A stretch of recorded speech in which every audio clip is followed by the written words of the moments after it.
Welcome to Indiana Sports Beat Radio, presented by Endeavor Hospitality Group and Andy Moore Honda of Bloomington.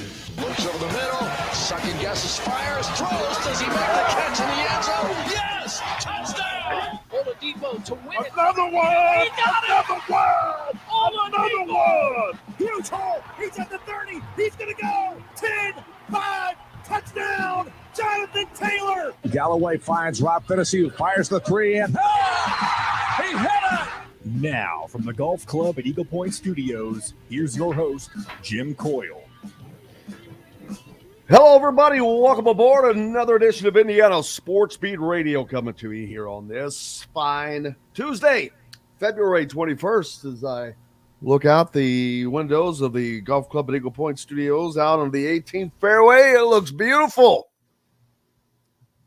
I don't know if how nice it's going to actually be today, but I hope it's well for you. Hope it's a good start. Jim Coyle with you as always. Dustin Schutte along as well from outsider.com. John, the producer, at the wheel. Appreciate everybody jumping in, hitting us up early and often on the Andy Moore Honda hotline.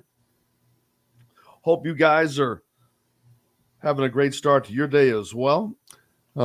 Fred, Howie, Mike, Carl, 5 Left's already on. Jumping on quick and early as big day today. Indiana travels to East Lansing to take on Sparty.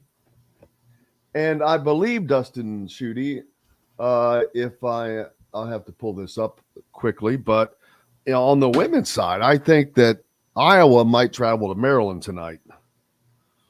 I believe you're correct on that. I believe there's a top 10 showdown in the Big Ten on the women's side. I wish I would have looked that up beforehand, but that's going to be a huge game. But that is going to be a gigantic game. Tonight at 8 p.m. on Big Ten Network, number 6 Iowa, number 7 Maryland. If you're an Indiana fan, you're pulling for cheering. Maryland tonight. Because if Maryland wins, Indiana is your outright Big Ten champions. Hanging a banner. If Iowa, they're hanging a banner anyway. They've already got the championship, but you want the outright. Mm-hmm. You don't want to put the co up there, right? Especially with Iowa. I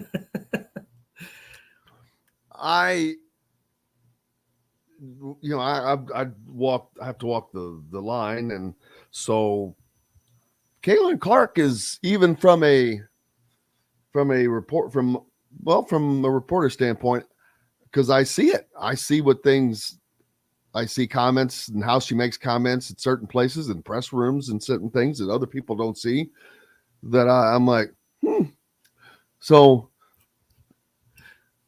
let's just say I would be very happy to see Indiana hang a banner up that was not co-won with Iowa, especially one that had Caitlin Clark on it. I would just love to see that. That would be a great thing for them, for Indiana. Let me just say that.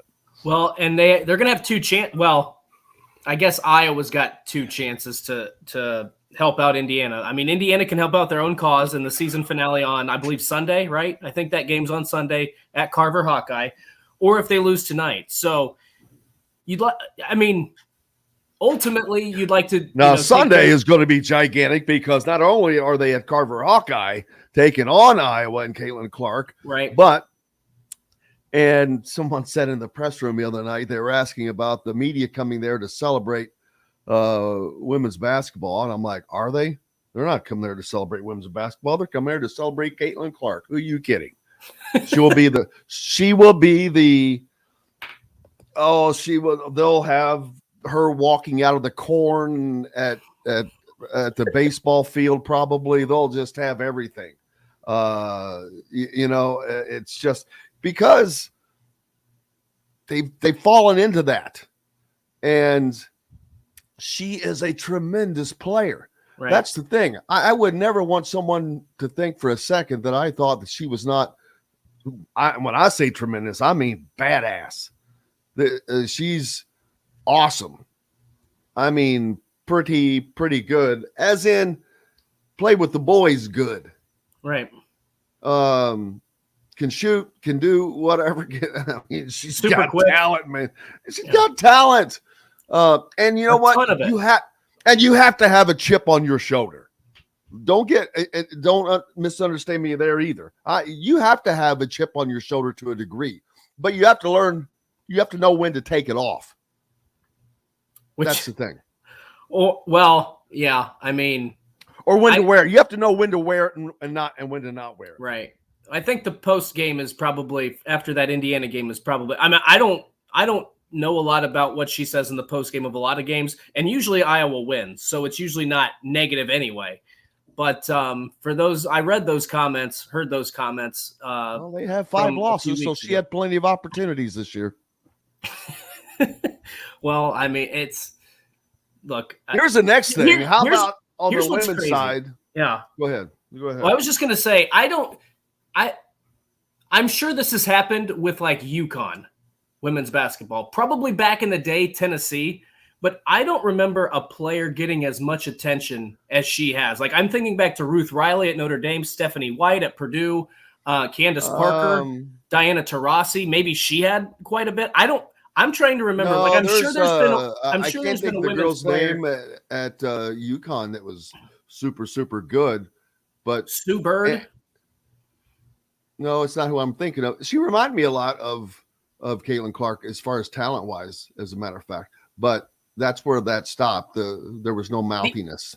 The only one I can think of who would fit that same category would be Diana Taurasi, because she kind of had that edge to her too. Now I don't remember what she was like in the post game, but she was. But you know what? They're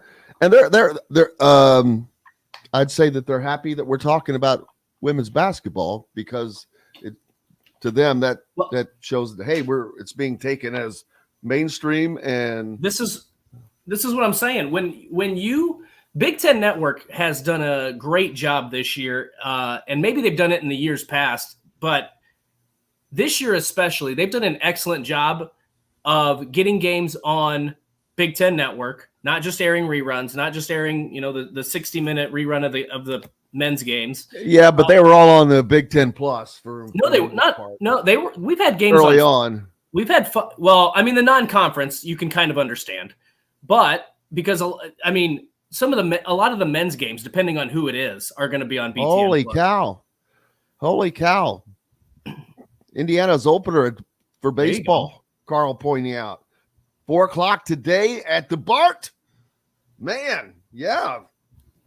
They scheduled a home game in February. You talk about brave. No kidding. That is very brave, but it's going to work out because what is today? Today's Tuesday. Just want to make sure I'm on the right day. 53 and sunny. You could take that. You will take that. In February, yeah. Oh, yeah, there's that, yeah. So how about that? So yeah, Indiana with the home opener today as well. So that's kind of cool. Thank you, Carl. There you go. I did not realize that. I did not know that. Is that the earliest home opener?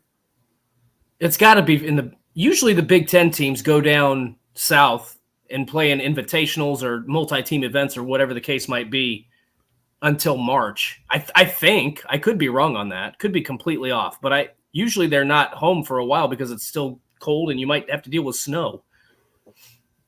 We'll see. Lots going on, man. Today, Jay Bilas on the program. He'll join us along with Mike DeCourcy when Mike's on one of his segments.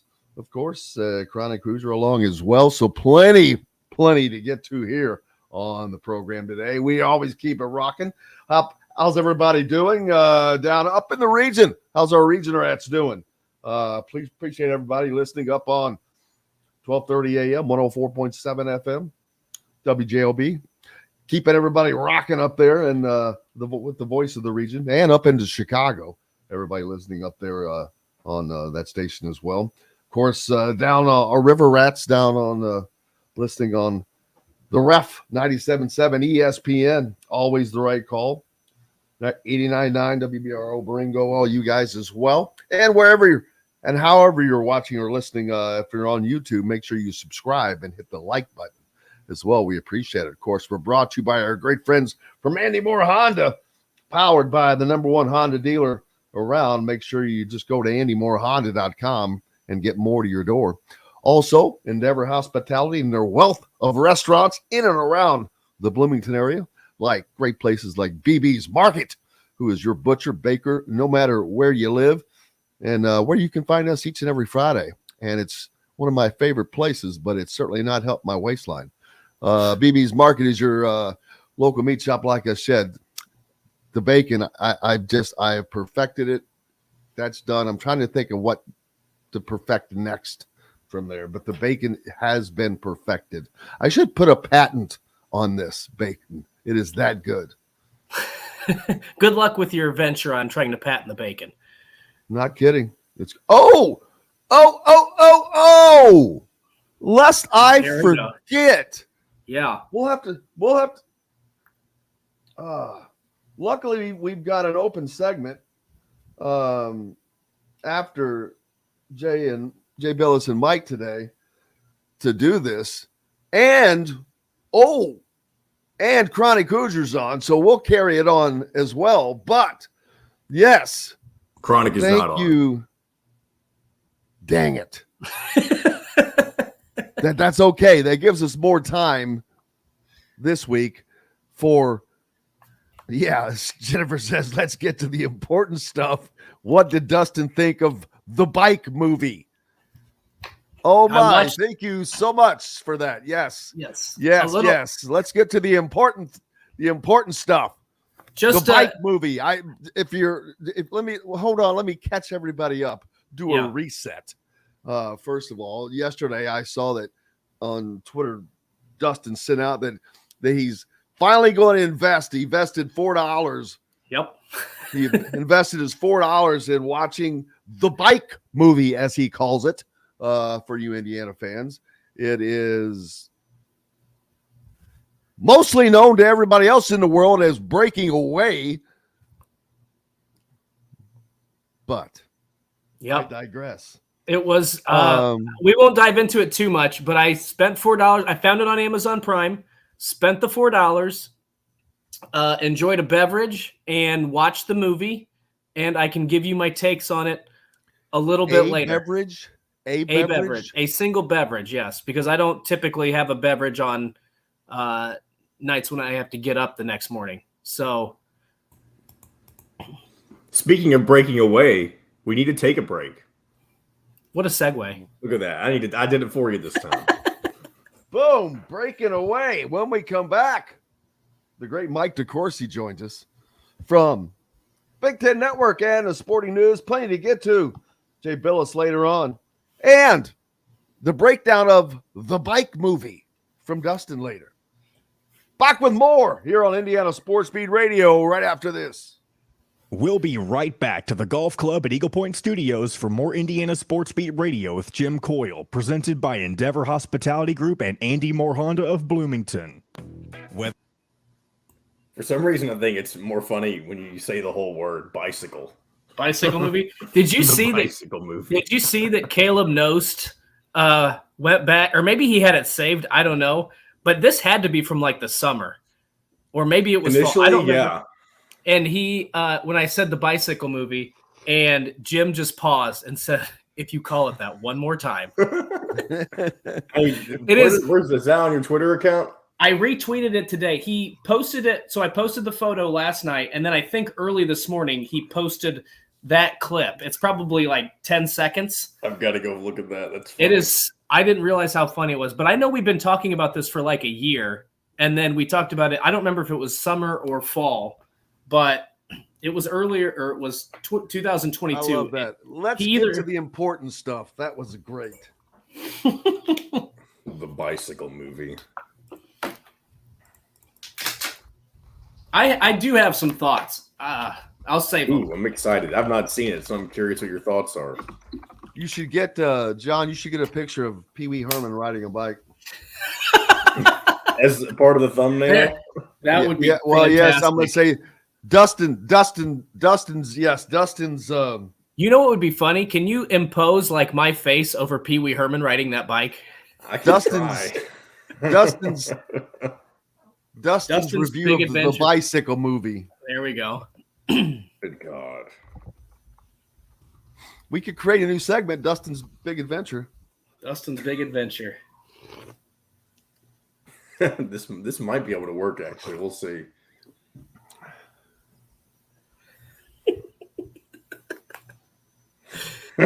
Get your face on a bicycle. What's hilarious is I have not ridden a bike in, I don't know, how old am I? 34? Probably 15 years, 14 years since I was in college because I flipped over the handlebars one time and almost got hit. I did get hit by a car one time. So bikes are pretty much out of the realm of my life. Got hit by a car in Mexico. Mike DeCourcy. He's here? I said, where is our boy Mike DeCourcy? Doing some bracket analysis. That's right. He's a bracket analyst, Jim, not a bracketologist. I didn't say it. I know, I'm just saying.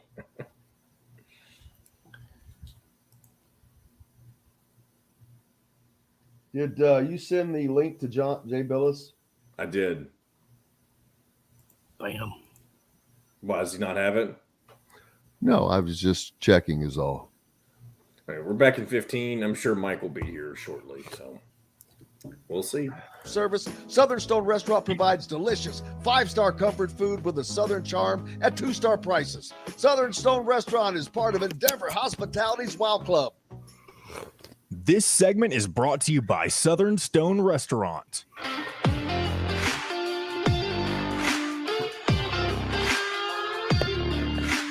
Now back to the golf club at Eagle Point Studios for more Indiana Sports Beat Radio with Jim Coyle, presented by Endeavor Hospitality Group and Andy Moore Honda of Bloomington.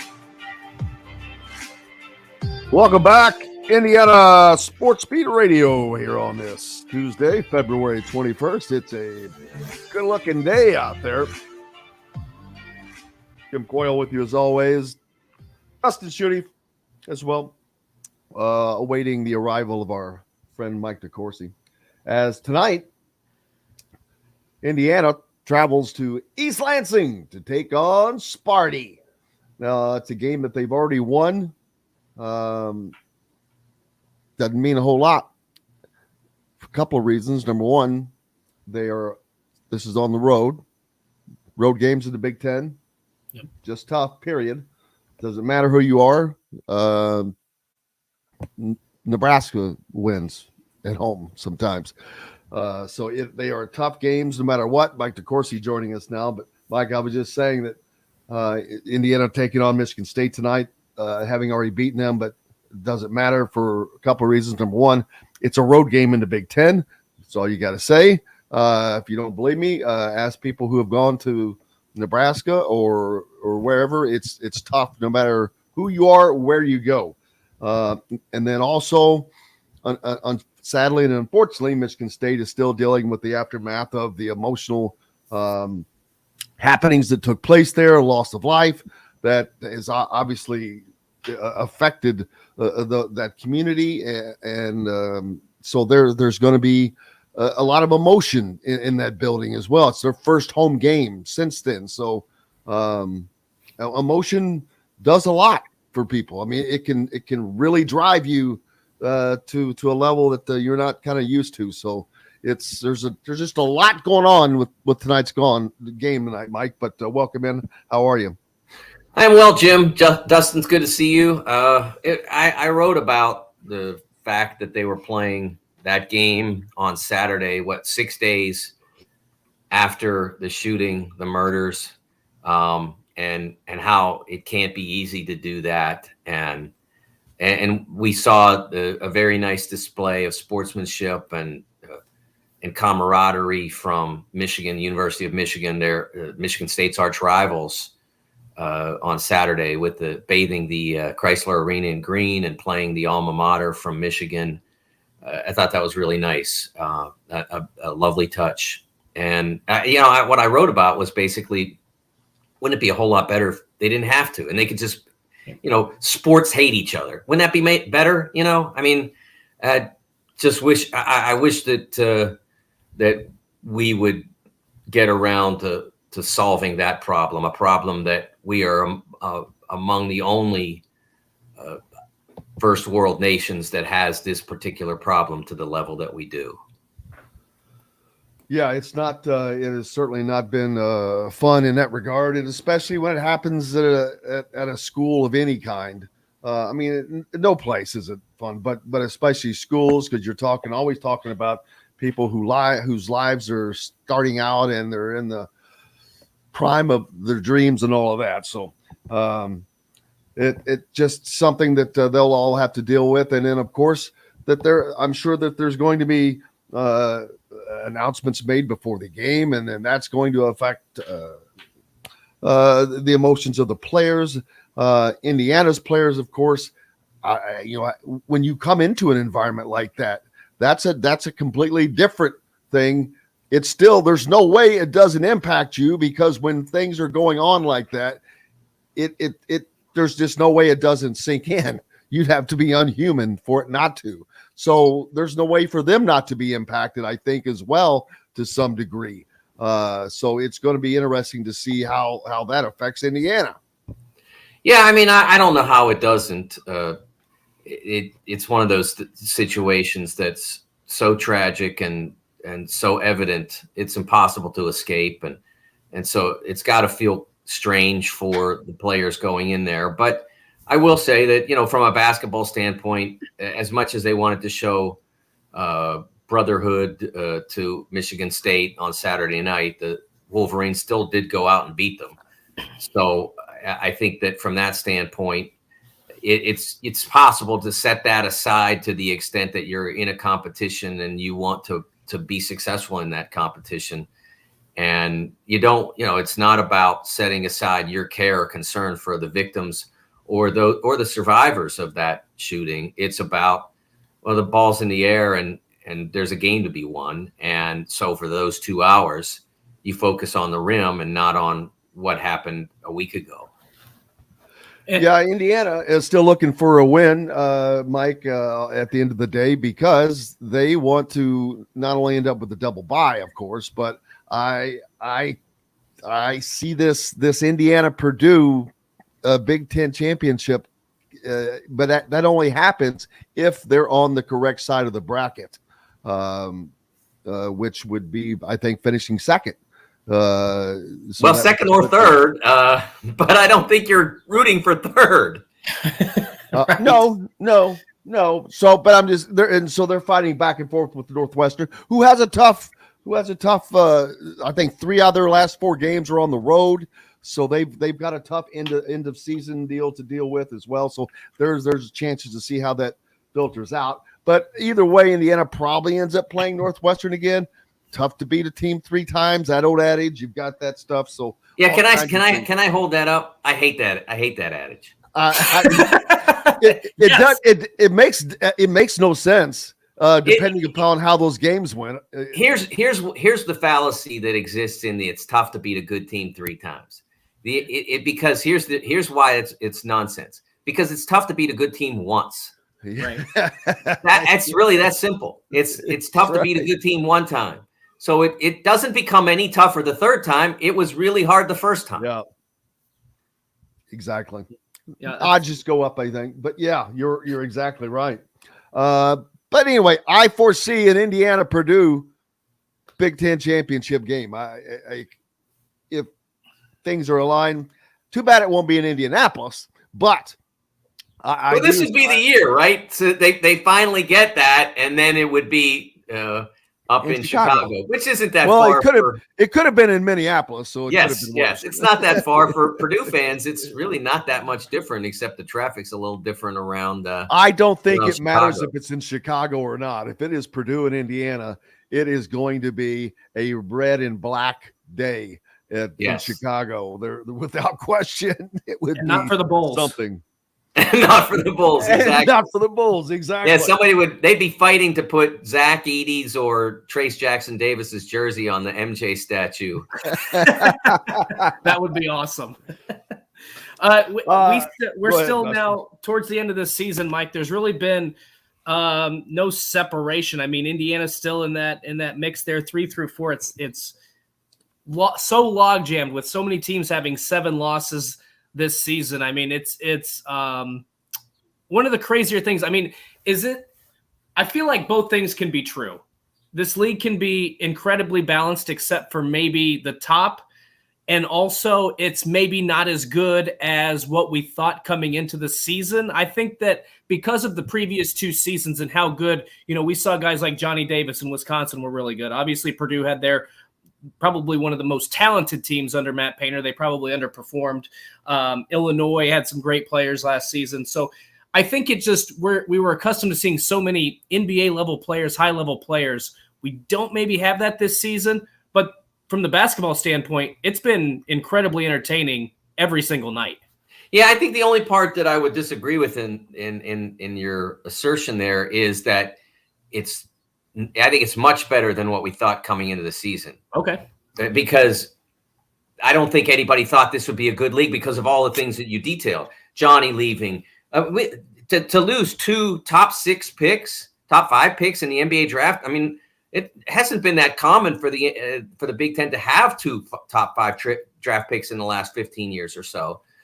So to have 2 of them, and as well as Johnny, so 3 top 10ers, there was no expectation. I'm sorry? I was going to say, and the two of the leading candidates for players of the year from the Big Ten right now. Right. But what I'm saying is what you lost a year ago, from a year ago, was really significant, and there was not a lot of enthusiasm for the Big Ten. Like if you look at the preseason ranking, if you go back and look at the preseason AP poll or my predictions, or actually mine had probably more Big Ten than some because I had Purdue in, most people didn't. But there wasn't a lot of enthusiasm for this league coming in, and it overperformed, starting with the Gavitt games, the multi-team events, like Maui and others, that sort of event. They did well in those. They didn't do as well in the ACC Challenge as they probably wanted, but they still almost fought to a draw there. So I think that from that standpoint, everything you said is true, Dustin. It's been a successful, comfortable league. That they've been able to build a base of strength that goes well into the depth of the league. It doesn't, it's interesting. There was a lot of conversation from the ACC yesterday about, hey, why does everybody think we're not good? And it's like, well, I mean, look at your non-conference winning percentage. Look at what your net. I mean, to pick a metric, net, KenPom, the league rankings, it's terrible because they didn't perform. That's why everybody thinks you're not good, because you didn't win games. It's that simple. When we got to Christmas and Iowa loses to Eastern Illinois, and there were like 1 or 2 other results around there that weren't great. That was the breaking of a significant trend from the start of the season until that last week pre-Christmas. Before the league restarted, that was a break of a significant trend because everybody had been excelling. It's really that simple. And I don't expect that the Big Ten is going to have 5 Sweet 16 teams, right? Because the majority of the league entrants are going to be seeded in positions to lose the second round. There were 2 Big Ten teams in the bracket reveal on Saturday. And one of them surprised people, at least in terms of its positioning, to be the first overall 4th seed was surprising to a lot of people, including me. I had Indiana on the 5 line entering that reveal. So that's a plus for the league. But that mash of teams that have 7 losses, it's hard to get a great seed when you're trying to fight your way out of that. I had Indiana on the back 2 of the 5. They had kind of been bouncing back and forth. I hate the movement, but if you're going to do it that way, that's how you do it. You go with the flow at the time. And at the time, they had bounced kind of back as I was looking. It's mainly because of what's in front of them. There's not room. There's not a lot of room up there. And the Big 12 is one of the biggest reasons, because they just keep flexing their arms and taking up so much of that space that it does not allow. Now it might, and I'm looking, and I was like, well, all right, as this goes on, the conference tournament goes on, there will be some space that opens up and it'll change. But that's a big reason. And the Big 12 is just squatted down and is like, we're not moving. And they're taking up a big chunk of that space. It took until the SEC Big 12 Challenge, which was late January, for the Big 12 to lose its 20th non-conference game. So they averaged fewer than 2 non-conference losses per team prior to January. And I think now the total is around 21 or 22. I mean, that's how few they have. I think it's 22 because they had 3 losses in the challenge. They went into it with 19. So, I mean, that's where the strength is, and the depth is as well. But there is significant depth in the Big Ten, and there is strength at the top in Purdue and Indiana. And I don't think that you can dismiss Northwestern in terms of what they've accomplished. I think there still are questions about whether they can accomplish those sorts of things at the NCAA tournament level. Can they win a game or two? Sure. But can they run? I don't know. I don't have Purdue as on the number 1 line, and right now I have them as a 2. You have them as a 2? I have them as a 2 because can we need? I think we need to break and reevaluate what you're doing here. Well, we can't do that because we've got another guest coming. I know, but only reason Kansas, their strength of schedule is number 1. They play, if they win the Big 12, whoever wins the Big 12 to me is going to be a number 1 seed. Yeah, and it's going to be Kansas because their schedule down the stretch is not strong. I don't know how you kick Houston out. Alabama would have to cost themselves, and then that would leave the 4th seed to Purdue. But that Purdue is not. They have to win. To me, they have to win the Big Ten. Well, I think that they're going to win the Big Ten Conference. Well, who are you replacing Purdue with? In the for that 4th spot? Oh, Mike's and it calling won't him be. out. It won't be Tennessee because Tennessee's in the SEC, and them and Alabama are going to be fighting. So it was 1, 2. Oh, UCLA. UCLA. Dependent upon how this finishes, UCLA is sitting right there on the waiting for that 4th number 1 seed. UCLA has 5 quad 1 wins though, and none of those quad 1. Only one of those quad 1 wins is an upper portion quad 1 win, and that's at Maryland. And now obviously in order to even be considered, they would have to beat Arizona at home. I think it's the last weekend of the regular season. They play Arizona at home. But is an Arizona home win enough to supersede the currently 9 Big Ten wins that Purdue has? Nothing is guaranteed. And let's not forget, in order for Purdue to stay a 1 seed, they would have to beat Indiana at home. They'd have to win at Wisconsin. They'd probably have to go 3-0. Probably. It depends on what UCLA would do. But if they went 3-0, that's 2 quad 1s and a marginal quad 1 for the road Wisconsin game. So, I don't think – I think Purdue is being undersold and underappreciated now because their struggles have been recent, and I think that's wrong.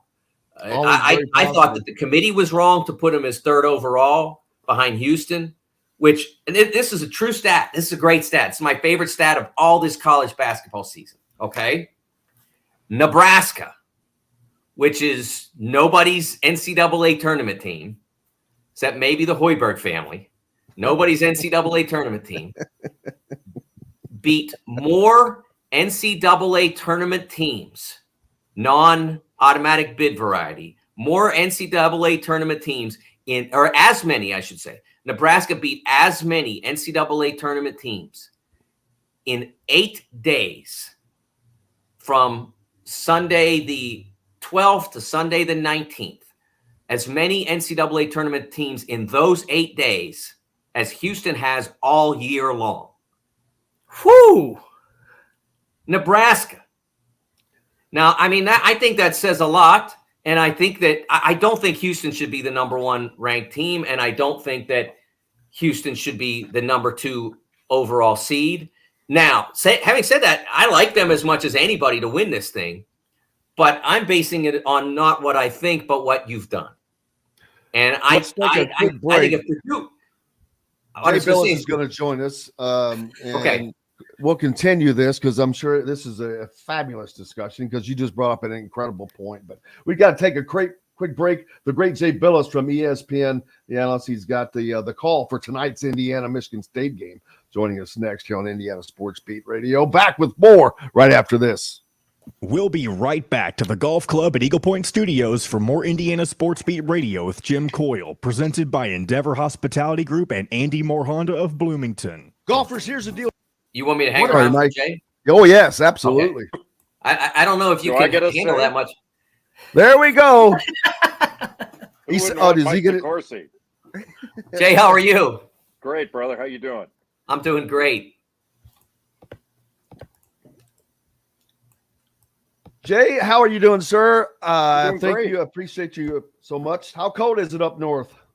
Up there? It's not bad, actually. It's actually kind of nice, although I just got a weather alert for my flight tomorrow. You always get it on the way out, never on the way in. Yeah, that's right. Just hope it didn't come from Southwest Airlines. No, American, which is Southwest with longer lines.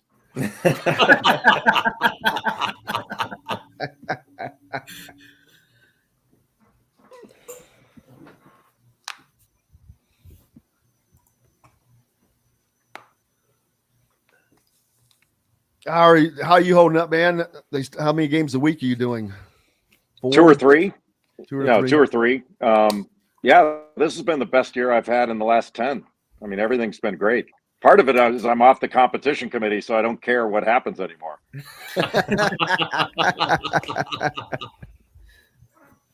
Yeah, they got the young guys like Robbie Hummel doing the 4 games a week.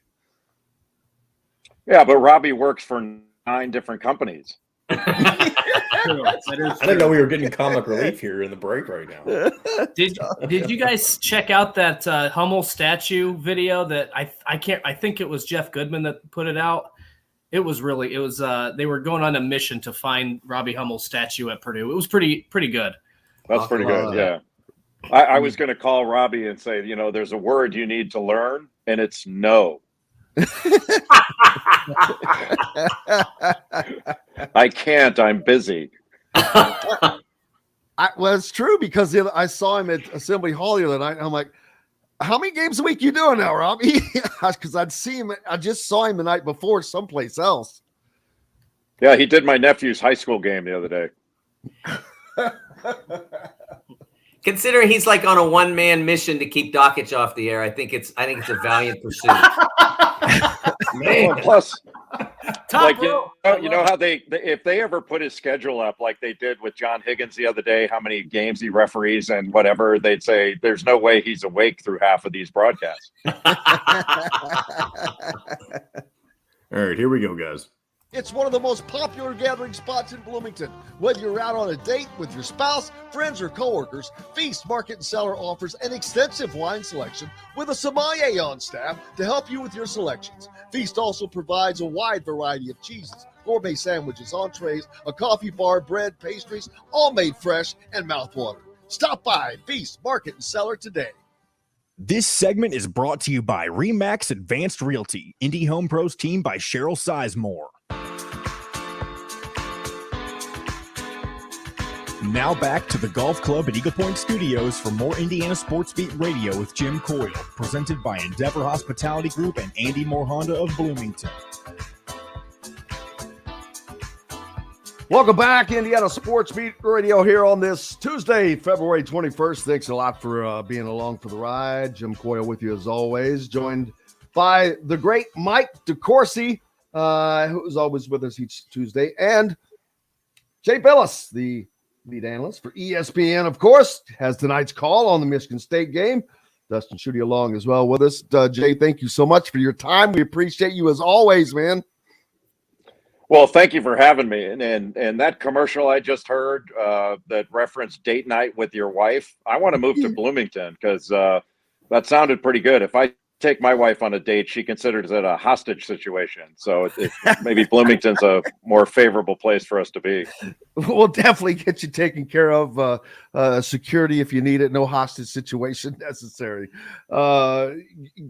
You've been busy as always. We were talking in the break that you're saying this has actually been one of the greatest years of your broadcasting portion of your career.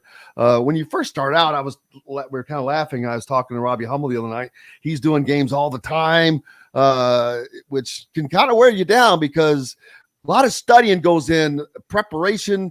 I mean, when you get to a degree like you were at, it's kind of already there, and you just keep adding it. But when you're doing that many games in different leagues and whatnot, that's a lot of study, a lot of preparation, and man, that'll wear you down.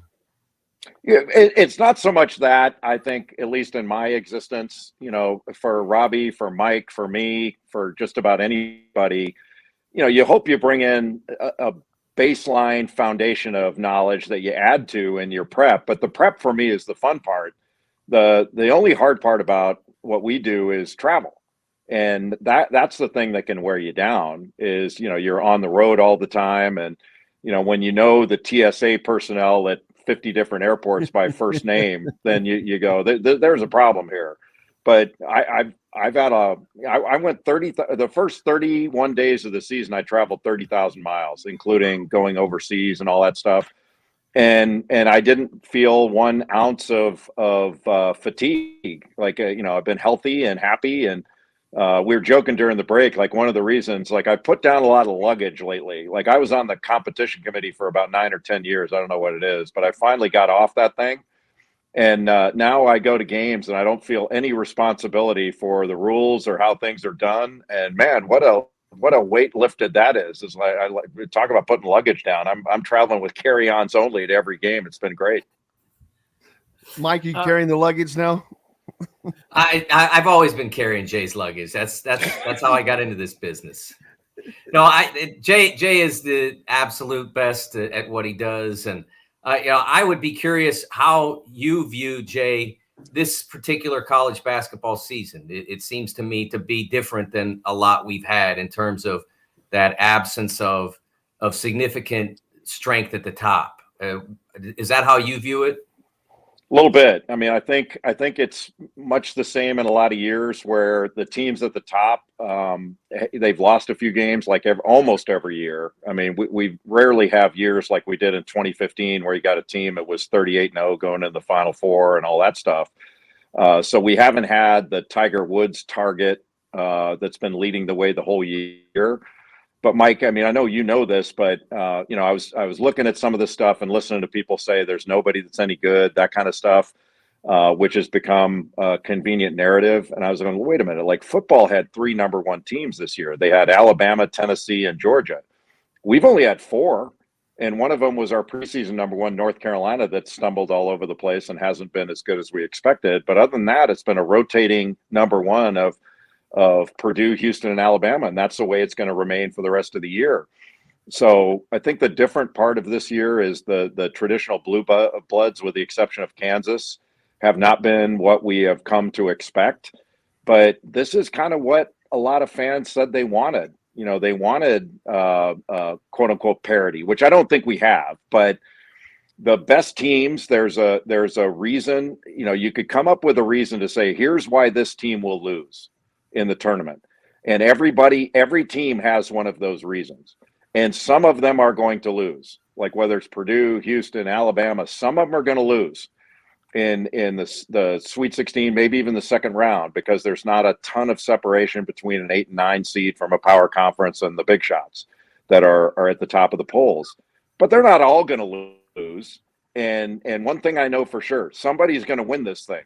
And when they win it, we're going to look back and talk about how great they were. And so some of this stuff I think is a little bit of hand wringing because we don't feel like we know. But the truth is, I don't think we know in any given year. We just think we do. And maybe I'm wrong here, but I think there's a football mentality that has invaded basketball. That if football played as many games as basketball, they'd have just as many losses as these teams have now. And they just don't. And so we tend to look at it differently, that we analyze every loss, and a win is so elevating, and then a loss is so devastating. And the teams that are focused on getting better from now until the end and are worried about their own path instead of how they stack up and all these different metrics are the ones that are likely to do the best when we get to the tournament. And, Mike, I heard you a little bit before you guys went to break. And I think you're right. Like the regular season is to determine whether these teams get in and where they're seated based on their accomplishment. And once the tournament starts, everybody's 0-0, and it's a totally different world than you have during the regular season. And we don't seem to separate that as well as we used to. But that's just part of the current media landscape.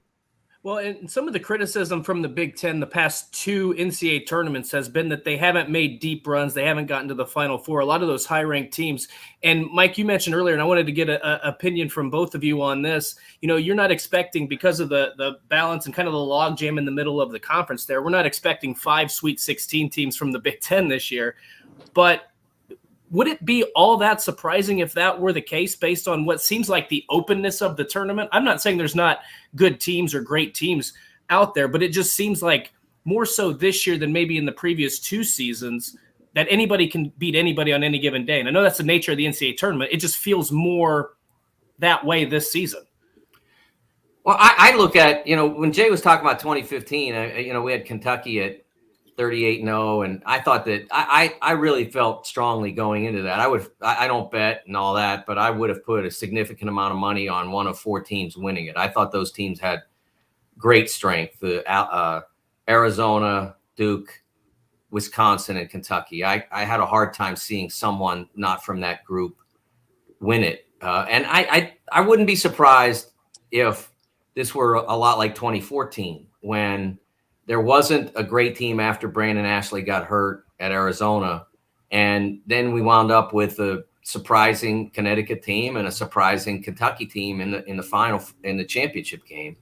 I wouldn't be surprised if we were in a situation like that. And so how does that happen? Well, teams like Kentucky and teams like Connecticut have to make runs from those deep seed spots. And I think that sort of thing is possible in a season like this. And Houston has been tremendous in a lot of ways, but they've been in reach of some not great teams, beaten by Temple. Temple was in the game the second time, couldn't finish it off. We've seen them in games with the UCF. They're winning all those games, but maybe it's boredom. I don't know. But even Memphis without Kendrick Davis on Sunday, and that being an obvious big game for Houston, they still weren't great in that one. So even the team that in many ways I think is best built to win in March has given you reason to believe that they might be vulnerable as well. Yeah, I would agree with that. I think, though, the tournament is so different. Like, to the question about the Big Ten, conferences don't go into the tournament. We've lumped them together with that. And I'll give you an example. When I played, I was a sophomore the year that the tournament expanded to 64 teams. And as a player, the tournament seemed overwhelming to us. That, you looked at all these teams and all the results are coming in, and this team lost, this team won, upset here. And it was difficult, a mental challenge to navigate. And my senior year, we were the number 1 overall seed in the tournament. And before we went to our first round game, Coach K brought the team together, and he gave us he gave us a bracket, and he says, look at all the good teams on the other side of us in this bracket.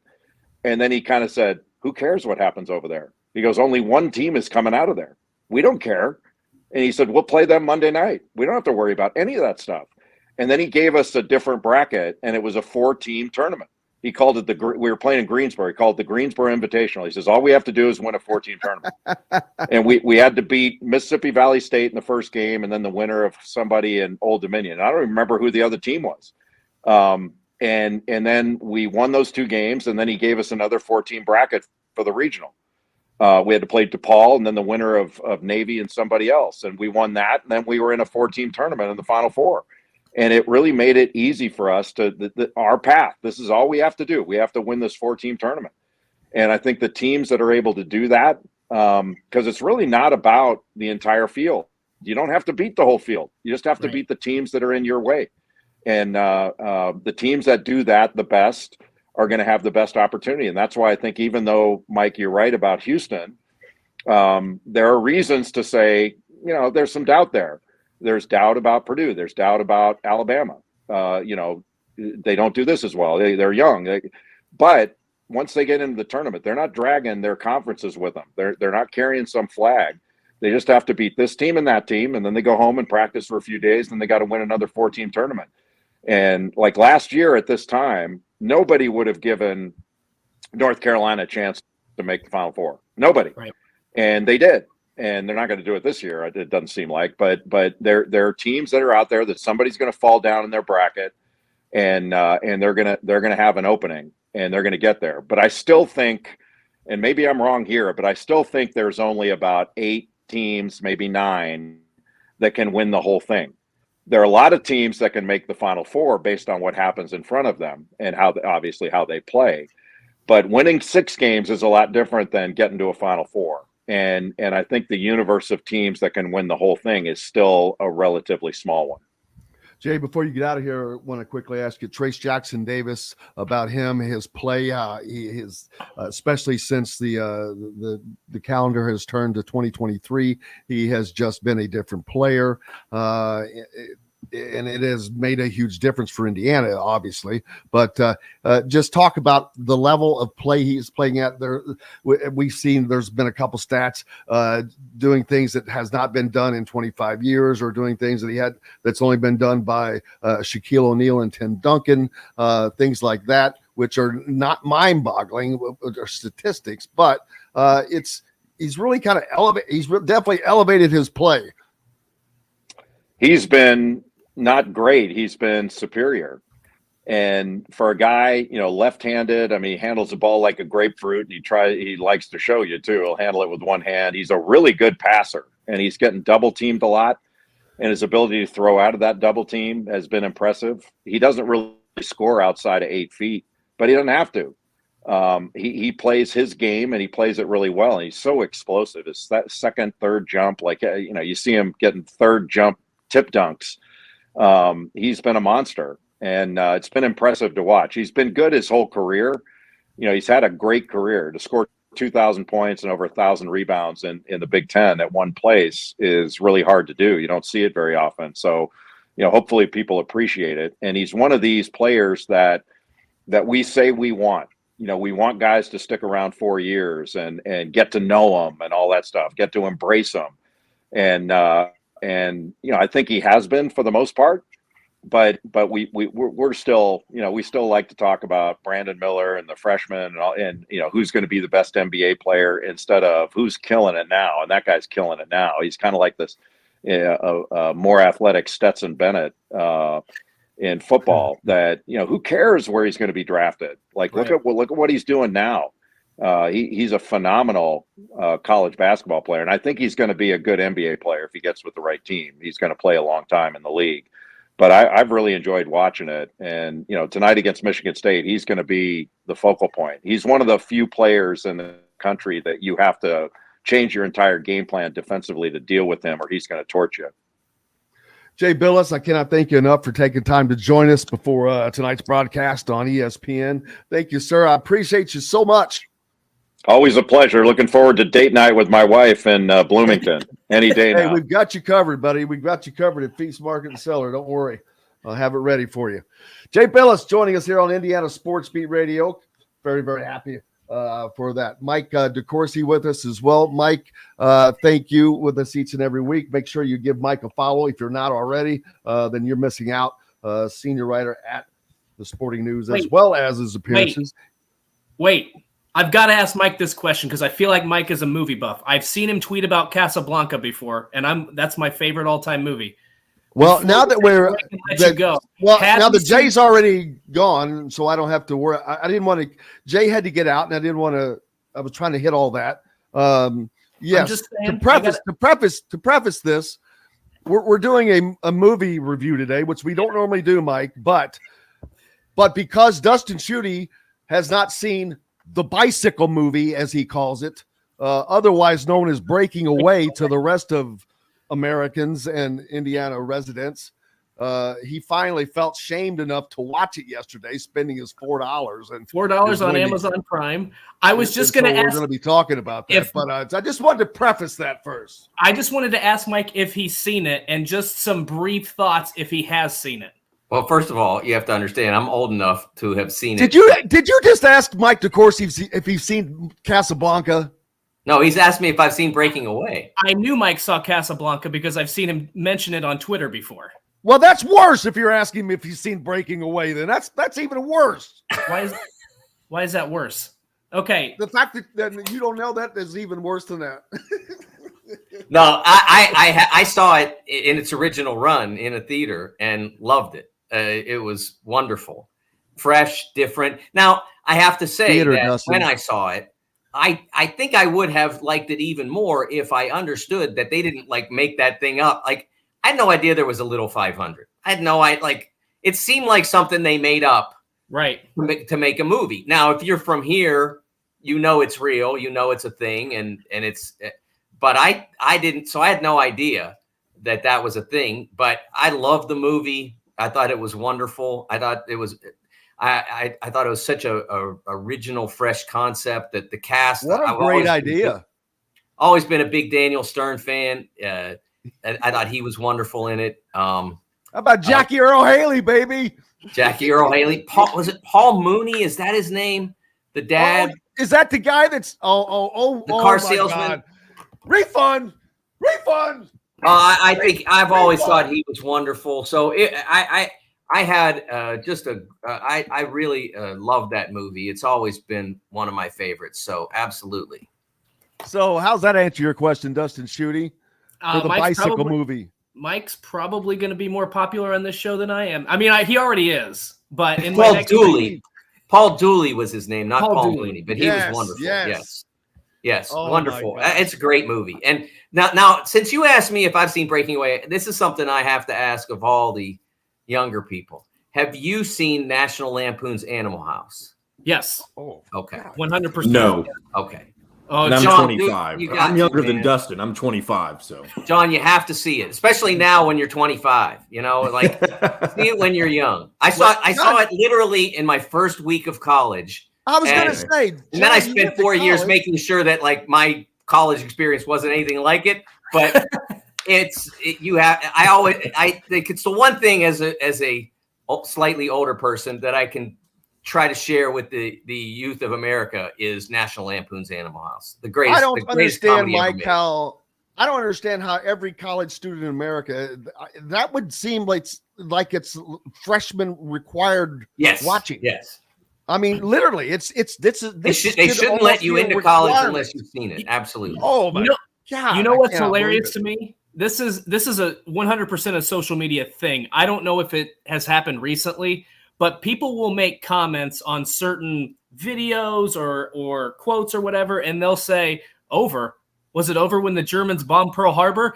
And the amount of people that have no understanding of what that is and have just no clue about what's happening, it is. Every time I see it, it's Twitter gold. I'll go through the comments, the quote tweets, and it's just like, bro, you should delete this. It's like, maybe you should watch Animal House and maybe you should read history. Oh my, yes. There were just certain movies that are just content gold. For Caddyshack, of course, one of those, maybe the greatest of all time, where you could just take line after line after line after line and just, which I still do to this day. I mean, there's certain times, or if you're on a golf course or whatever, it just, something happens and it just boop, it just comes out. And it's just, there's certain movies that are just, for me, Smokey and the Bandit was another one of those. I loved it. Jackie Gleason. Oh my God! If you could just take the clips of him in that movie, cut everything else out, and just watch him, and I would cry laughing just watching him. Great stuff. Mike, what is up next for you, man? I've been trying to make sure I catch you each and every Sunday night, and everybody else should, because it is a great way to wrap up the week, to wrap up the weekend, more importantly, of what has gone on in the Big Ten, and then what's coming up in the Big Ten for the upcoming week. Each Sunday night. Is that you and someone different, or is it always Raphael? No, it's Rick Pizzo, the host, Raphael Davis as the other analyst, and me. This is our 12th season. We're down to the final 2 regular season episodes. Hard as that is to believe. Can you believe that? I mean, Sunday will be the now. Why does it end before all the tournament stuff? Is it just I said busy? And like, there is a selection edition of Big Ten and Beyond on selection night, and I do believe they label tournament coverage as well, that because it does go beyond. But the regular weekly episodes every Sunday night, the regular season is kind of the ones that I'm in studio for every week. So that's that we're getting close to the final buzzer on that. And I'll be on Fox's post game show tonight after Creighton Marquette, talking brackets on that.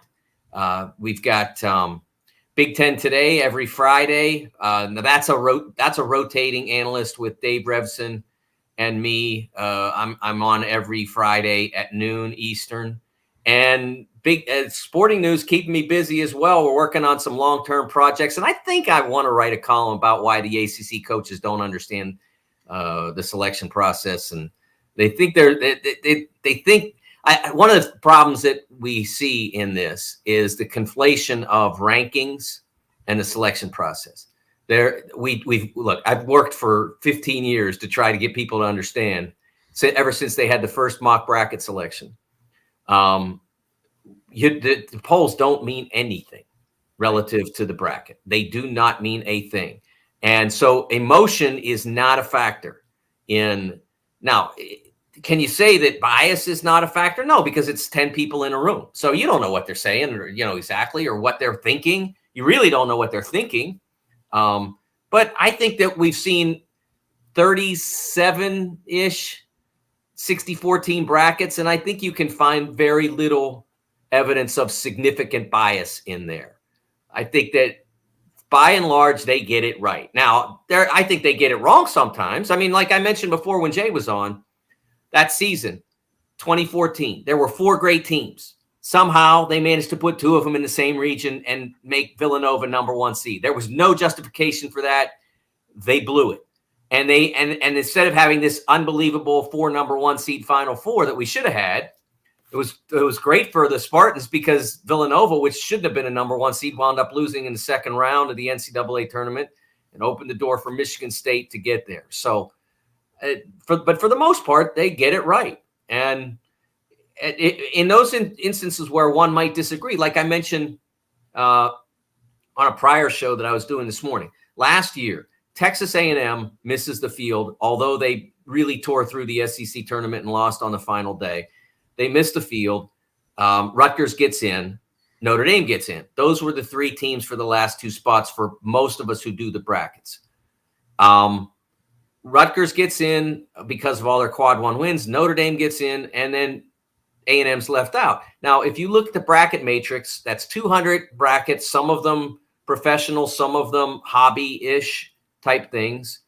There were 200 that had A&M in, and then the others were broken up between Rutgers and Notre Dame, et cetera. So it showed that there was a preponderance of belief, but I'll bet you didn't find 5 people out of those 211 that were, other than wanting to have the perfect bracket, that were like, how could you dare leave A&M out? I mean, I think I had a case. My case was Rutgers is in because of the quad 1s. Notre Dame and A&M are close. They played on a neutral floor. A&M won. Boom, we're done. They didn't go for that. But I also look back at A&M lost 9 games out of 10, like in late January, early February, and they destroyed their own resume. It wasn't anybody's fault but theirs. Yep, I agree. You look at the net rankings in the ACC, they're down to 7 as a conference. And so why they don't understand that, I don't know. It's just because normally they're at the top. So it's not like no one's ripping the ACC off. Trust me, everyone is used to seeing them up there. So absolutely, it just, things change in cycles. And I don't know how much the transfer portal has hurt the ACC. If it's hurt them more than others, did schools not jump on? Did they not have NIL in place? I mean, there's so many different things. No, I mean, think about it. Miami had the most what's the right word? Notable money. No, that's not even the right word. Biggest bank account. Most famous. They had the most famous NIL exchange transfer this year. Right, Nigel Pack. And then Pitt, its team was built with transfers, many of them joining just for this season. So it might have hurt them in certain circumstances, but they were able to replace Brady Manick, who helped get North Carolina to the Final Four last year, with Pete Nance. And so it should have helped. Ryan Young went to Duke to give their young team more depth and strength and age.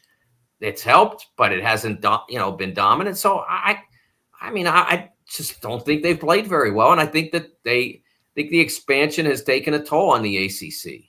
And they haven't been able to find the right formula to get back.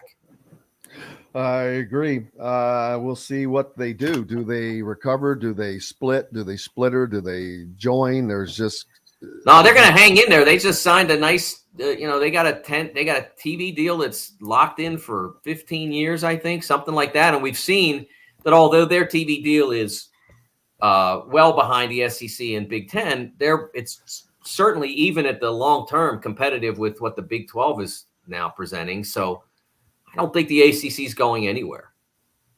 No, we wouldn't let them. It wouldn't be as much fun. You got to have them. I don't want to see stuff go away. That would be not fun. Indiana, Michigan State tonight. Who you got? Who I got? Indiana should win. They have to play better than they did Saturday, though. Michigan State is a team that, and I just don't think that they're by the standards of a Big Ten 4th place, 5th place team, they are not difficult to guard. Let me say it that way.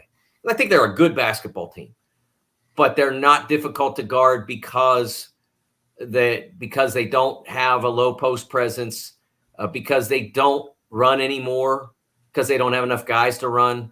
And I don't think that I think that the step between them and being more significant in the league is letting Jaden Akins go. I think he needs to have more freedom to go. And if he does, and when I say go, I mean take the ball to the rim if he wants, take double-digit shots.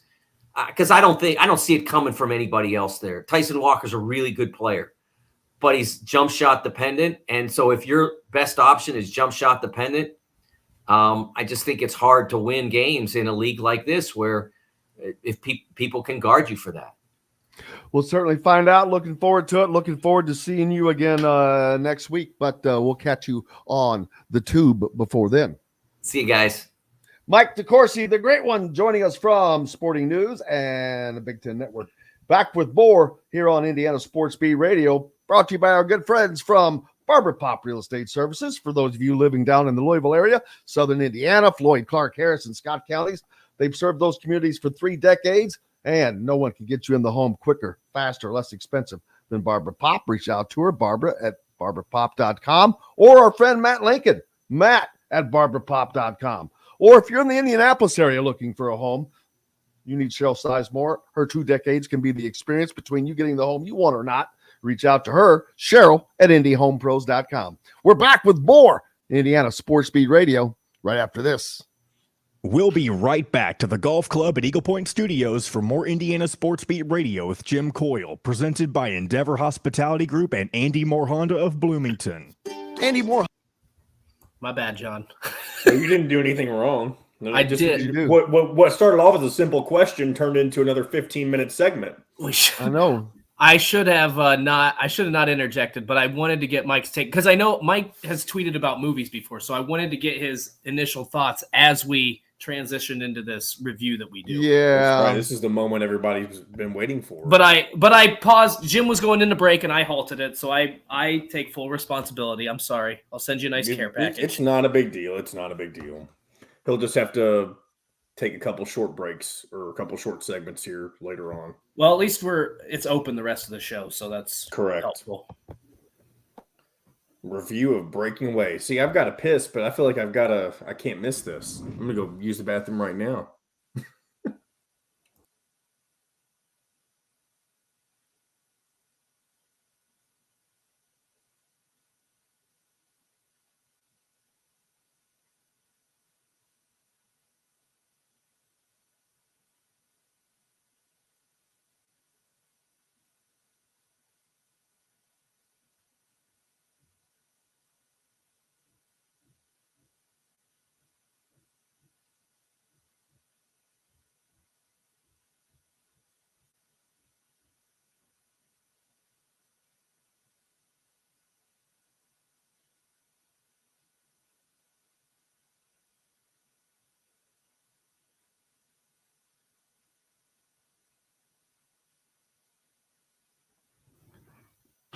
I need more coffee.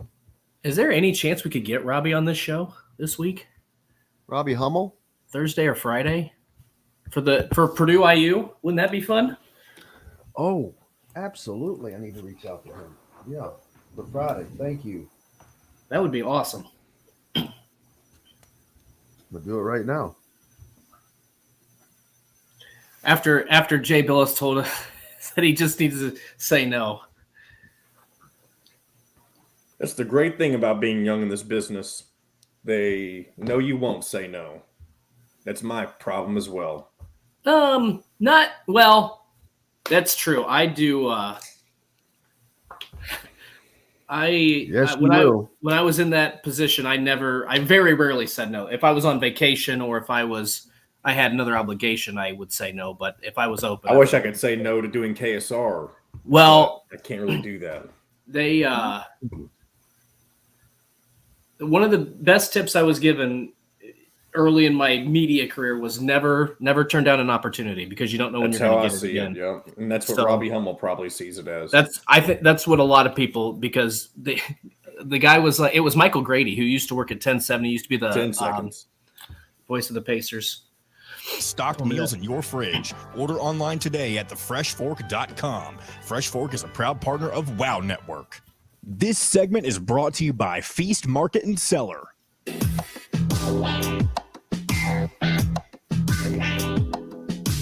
Now back to the Golf Club at Eagle Point Studios for more Indiana Sports Beat Radio with Jim Coyle, presented by Endeavor Hospitality Group and Andy Moore Honda of Bloomington.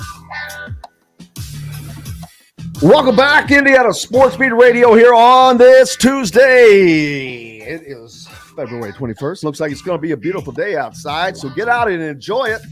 Tonight, Indiana taking on Sparty up north, as they say, in East Lansing. What time is that game? Well, I couldn't remember. On the spot. Been looking at so many different things. I've been looking. It's a 9 o'clock tip. Why did Indiana? You notice Indiana plays at 9 a lot. Well, when they're on the road, they're a prime audience. They're a prime target that people watch. I tell you what, watch Indiana. I would, if they could run those games when Fox or when ESPN no longer has them, if they could get the Big Ten games on at 6:30 and 8:30, just that half hour would be a godsend. What is going on? There's I'm looking at comments over in the comment section, and thanks for everyone for hitting us up early and often on the Andy Moore Honda hotline. You can do so too. Everyone's commenting on the YouTube portion of the show, and you can do so as well if you want to comment. Just subscribe and hit the like button. But you don't know what. Don't we have a review to get to here? I've been on the edge of my seat for like 30 minutes. Yeah, I would just. Someone was talking about a selection. The selection show thing that the clowns put together. I find that so ironic because that's taking place while the Big Ten men's championship is to be played. Right. I fully expect Indiana to be playing in the Big Ten men's championship game. I don't expect them to be able to be at a selection show at that time, but I digress. Yes, we do have a movie review to get to. Some bicycle movie. So we have a picture to see to start it. Anything, John? No picture. What do you mean a picture? No, this is a surprise for the thumbnail for the end of the show. The people who will see the post later will see the lovely photo of Dustin shooting. And we've got to get it's a treat for the social media users out there. So all right, so we've already set the stage. I paid $4, found Breaking Away on Amazon Prime, watched it last night, enjoyed one small beverage while I watched it because I didn't have any popcorn or any candy.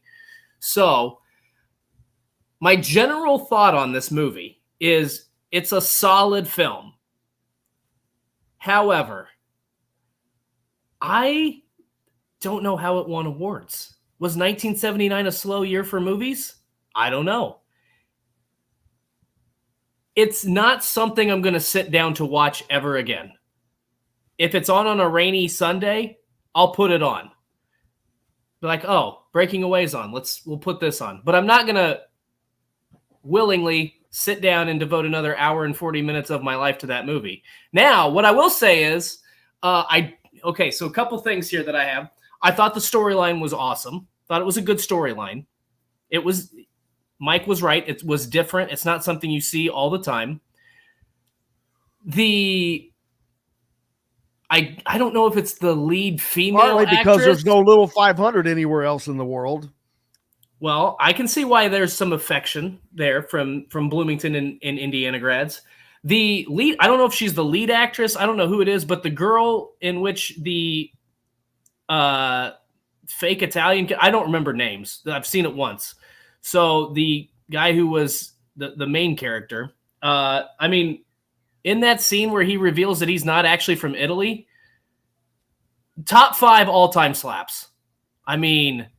Just slap the living hell out of him. I jumped up and was like, damn. Was that better than Will Smith? It's up there. It was up there with the Will Smith slap. That was a top 5 all-time movie slap. Now, maybe I'm missing something. Maybe some people have some thoughts on that. The refund part. I think there'll be thoughts. Don't worry. The refund. Refund. I thought that was good. That's up there with practice. It is. Yes, that is what I thought. That is what I thought about when that popped up. I thought it was. I don't know. I thought it was solid. That's what I'm going to give it. A solid review. I don't quite understand Dennis Quaid's character in that movie. Am I wrong in saying that? I know he's supposed to be the tough guy, the badass, but I don't know what the point of his character was. Was it just for them to sign up for the little 500 to get them motivation? I don't know what his role was in that movie, and he seemed to play a pretty big one. Daniel Stern was hilarious. He's just kind of like that out there. When he was talking about he wished he could be a cartoon character because he could get slapped in the face with a frying pan and his face would turn into the shape of a frying pan. I was laughing at that. That was pretty good. But I didn't understand Dennis Quaid's character. There was a lot of different moving parts to that movie that felt like were unnecessary. This is starting to become unnecessary, I believe. Speaking of, yeah. All right. Well, there's that. That's Dustin's glowing review. Let's see. We've got to come up with a Dustin gives it, 4 something. I would give it. Let's see. If this was a star rating out of 5, I would probably stars. You got to have your own. You got to have your Dustinettes or something. The Dustinettes, Schutte's. Boy, I don't know. Let's for this until we can come up with something, because I have no creativity off the top. Jennifer says, "Bless your heart," which I lived in the South, and so I know what that means. It's not a good thing. It's meant to be. It's a backhanded good thing. I'm aware. I've been told that many times. Yeah, it's a backhanded good thing. I'm just going to give it a 5 or out of a 5-star rating, because that's all I got off the top of my head. I would give it like a 3.3, 3.5, 3.5, somewhere in there. It's something, again. If it's on TV, I would watch it. Okay. I'm not going to sit down to watch it again. All right. That's enough. Is it time to take a break yet? John if you're that fed up, we can take a break. Sure. Well, I just didn't want to know. No, well, we're going to have to switch topics. Let's go ahead and take a break then. That was the movie review segment. We can move on to something else after the break. Perfect. We got to take a break. When we come back, we're talking Indiana and Michigan State tonight as Indiana travels to Sparty to continue their quest for a double bye in the men's Big Ten basketball tournament.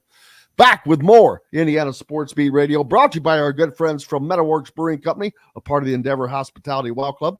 Metalworks Brewing is the combination of a passion for beer, food, and custom metal work, alongside the desire to be actively involved in the community. They're also served at all the Endeavor Hospitality restaurants. Back with more right after this. We'll be right back to the Golf Club at Eagle Point Studios for more Indiana Sports Beat Radio with Jim Coyle, presented by Endeavor Hospitality Group and Andy Moore Honda of Bloomington. If you're looking for a home... Very impressed with Jim's composure. I don't understand. What's the problem? I gave it a solid review. I just really don't think it's... What? Nah, wouldn't call that solid. What was... Okay, so tell me in brief, this is... behind the scenes, what is so great about it? I feel like you have to put nostalgia aside too. That's some of the hardest things to do, especially whenever you grew up in that time period. Put nostalgia aside. Look, if I was alive at that time, it won Academy Awards. So I understand, but just because, as did the movie Hoosiers, that should tell people something. I love Hoosiers. Hoosiers is one of my favorite movies. I'm just saying, I don't know why, like, if you love that movie because of the nostalgia factor, I get it. There's movies that I love because of nostalgia, but people don't like them. I'm trying to figure out, what am I... Here's a good one, Dustin, now understand. This isn't a knock. There you go. It just comes to mind. This is perfect right there.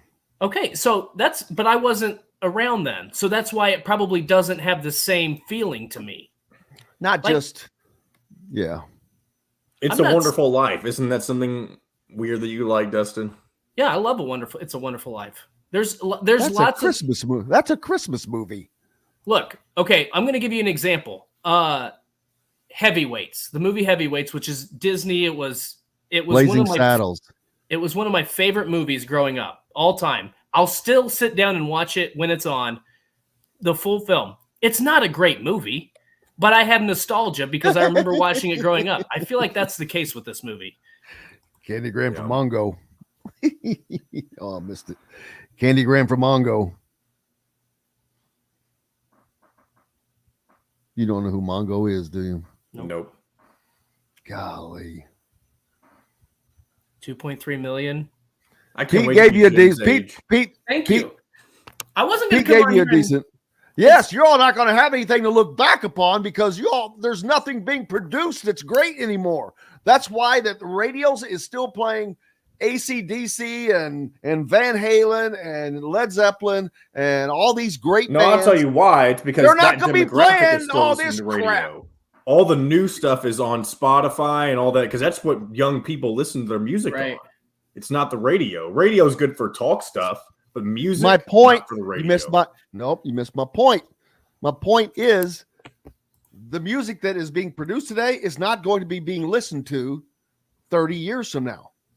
You really don't know the answer to that, but you could be right. Who knows? I disagree Hey, with that. who knows? Come taste with Dr. Hobbs' Brewing, Metalworks Brewing Company. Bring your passion and your thirst. This segment is brought to you by Courtroom Sports Grill in Bedford.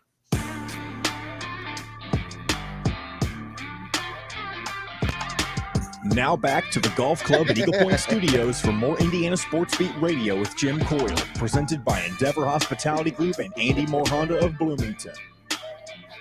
Welcome back, Indiana Sports Beat Radio, coming to you here on this Tuesday, game day, Indiana at East Lansing taking on Sparty.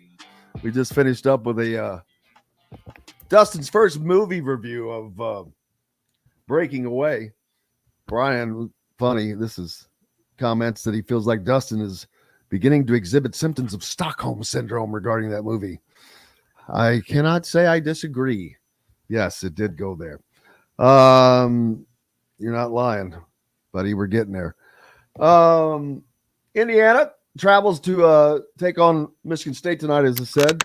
Indiana currently third in the Big Ten at 10-6, 19-8 overall. They're looking for their 20th win. I'll have to go back and look, but this would be the earliest they have recorded 20 wins in a season. Got to be in 7 years. I'll have to pull out the book in the break to pull that to confirm that, but I can't imagine because of knowing they never finished above ninth in the Big Ten during Archie's tenure and before that. So looking for 20 wins tonight as well. And last time these two teams played, Trace Jackson Davis, 31 points, 15 rebounds, 4 assists. Michigan State had no answer for him. They have had trouble with defending big guys all season. Zach Edey tore him up in the 2 games that they played. So I don't remember. I don't think Indiana got great production. Well, let me walk that back a little bit. They had 16 or 17 from Trey Galloway, and then they got, I think, 17 from Tamar Bates off the bench. So they got some production, but outside of those 3 guys, there really wasn't much there. Now, obviously, they didn't need to. Indiana won that game by 13 points. So it's going to be interesting. This is going to be a game where I think that the every game the MO is to go into Trace Jackson Davis and let him, run the show. But I think even more so today, because Michigan State has struggled with good big men in the Big Ten this season, I think if Trace Jackson Davis plays the way he's been playing these last 2 months, I don't want to say they're going to run him out of the gym because of some of the things we talked about, and I'm not going to bring those up because I don't like to tie those 2 things together. But I think that Indiana's going to have a great opportunity to win. It's a matter of they do need one other person at least to step up in that game tonight. So is it going to be Miller Kopp? Is it going to be Jalen Hood-Schifino? Who's it going to be to help Trace Jackson Davis out? But as long as he's able to get his, I think that Indiana's going to be in a really good spot to get out of Michigan State with a win and keep that door ever so slightly cracked on a co-Big Ten championship. Every game, that's something that I say about it in Indiana. Who's going to be that third guy? Miller Kopp needs to start consistently being that guy. He struggled at Northwestern, but that was partly because of all the stuff that was going on. He comes back, has a really, really good game. Seems like he's locked in. If he could stay that way and be that guy and look for his shot like he did the other night, his first 3-pointer was from 3 or 4 feet behind the line. So that's confidence. That's aggression. That's wanting to shoot. I want to shoot this ball. He needs to stay that way. He needs to be one of those guys that just becomes a third guy, and then Indiana can then start trying to count on an alternate fourth guy. That's what continues to make teams better, especially as you go down the stretch. You mentioned. I think Miller Kopp's going to be that alternate fourth guy. Or maybe an alternate third guy. I don't know. I just don't see. It's almost like Indiana has an alternate second, third, and fourth guy, right? Like they have that, and that's been the problem. They have, and that's been the problem. No. It's Jalen Hood-Schifino and Trace Jackson Davis. Right. That's yes, yeah. I would agree with that. The third guy there has been no solid third guy. That's the problem. Right. Trey Galloway one game, Miller Kopp one game. Geronimo's been kind of issue. Malik Renew. I don't know if that's as long as they're getting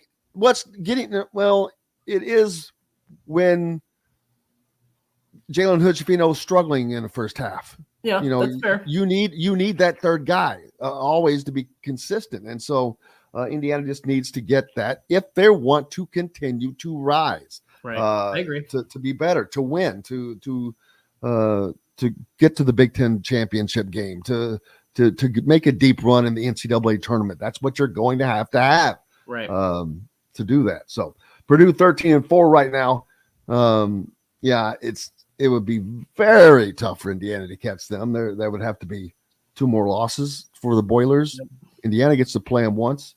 And they don't have – they're off until Saturday. Till Saturday night. So Purdue is?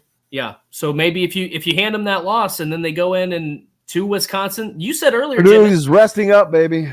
They are resting up. It's not easy to go on the road and win, even though Wisconsin is not playing good basketball right now. Well, they really haven't all season, but you never know. Purdue's been shell-shocked a few times away from Mackey Arena.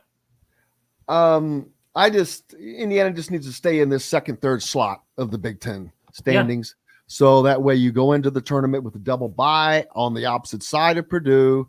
Right. And then, like I said, it's going to be an Indiana Purdue Big Ten title championship, which is going to be unbelievable. But tonight I digress again. Indiana taking on Sparty. Sparty has, they didn't start the year great, but we expected that they would start to come around as usual, as Tom Izzo teams do. Kind of they've been okay. They're 10-2 at home. On the road, they're 3-6. And 3-2 on neutral sites. So they're not. This is not a bad team. They're sitting in a position right now that I expect them to be a tournament team. 1, 2, 3, 4, 5, 6, 7, 8. Michigan is a half a game in front of them, but Michigan's not going to make the tournament. Now it's going to be interesting to see Michigan State and Penn State. I think that they're on the very bottom. I don't know if they're in the last 4 out or what, but they're identical record-wise, Michigan State and Penn State. I take that back. Penn State is 2 games under 500 to Big Ten. That's trouble. Michigan State right now 1 game over 500 in the Big Ten. So that's something that they have to be wary of. Selection committees don't like under 500 teams, but I think sometimes, especially with a conference like the Big Ten, Michigan State would get the benefit of the doubt if it was 1 game under, but they don't want that. Indiana, on the other hand, like I said, they want to go to 11-6 and maintain. By the way, how nice is it for Indiana to play stress-free basketball and for fans to have stress-free? They're in the tournament. We did not know until the Big Ten tournament last year.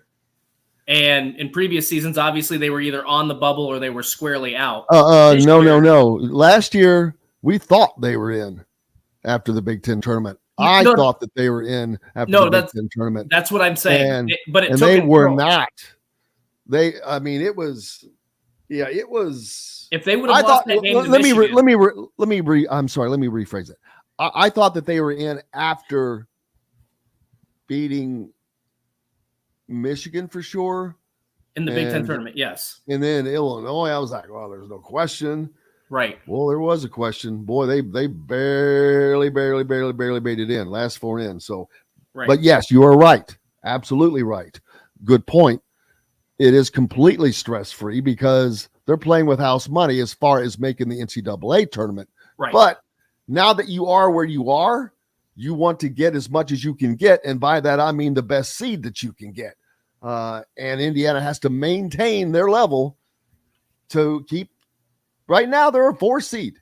Mm-hmm. That's a pretty good spot. And that's considering where this team was. Let me tell you, you have to be inside the top 4 seeds this year, I think, to have a shot of going to the Final Four. Well, I don't know about that, but of winning a national championship. Now, is this a team that's good enough to win a national championship? I'd be shocked, beyond shocked. They're missing some things, missing X. Maybe he'll be back. How does that come in? I don't know how that blends. So you can't get into all that predictive stuff. But being a top 4 seed changes so much because it changes who you have to play. It changes where you have to play. Right. It matters. Believe me, that there's a reason they do it. You earn that. And so, yeah, and again, and that's why maintaining the top 2 or double bye the Big Ten, uber importance, which, that would take a monumental collapse. I don't even know if you let's see, they've got 1, 2, 3. They've got 4 games left, right? It's possible. They need to win one of these. Yeah, there's no way that they're going to. Their last 2 games are at home. I was going to say, I think if they win 3 of the 4, which is entirely possible. Iowa's not playing well. They get Iowa at home. They should have won the first time at Carver Hawkeye. They're not losing at home. They got Michigan at home, which they beat Michigan on the road. I think that they'll handle that. They should win Michigan State. Purdue's the toss-up, probably the one game you think that they're going to lose. Although I'm not discarding Indiana from the game at all. I'm not saying that they can't win that game, but let's say they win. That's the most likely that they lose. Yeah, they go 13-7. They might end up. I think they're going to get a top 4 seed if that happens. Assuming they don't lose the first day of the Big Ten tournament. Without question. Friday. That's all they have to do. They have to just continue to do what they're doing. I think they get to the Big Ten championship game again. Personally, I think they're playing well. I think this is. I agree. Is their time. I think Trace Jackson Davis needs this, or a Final Four. He needs a crown. I keep calling his career a royal career, because it has been a career of royal that has been royal with all of these individual statistical awards that he is just pulling in like crazy, doing things. But he doesn't have that crown jewel of any kind. Right. No Big Ten championships. No Final Fours. Nothing massive that you can put on the end, and a Big Ten tournament win, a Big Ten tournament championship, a Final Four, something like that.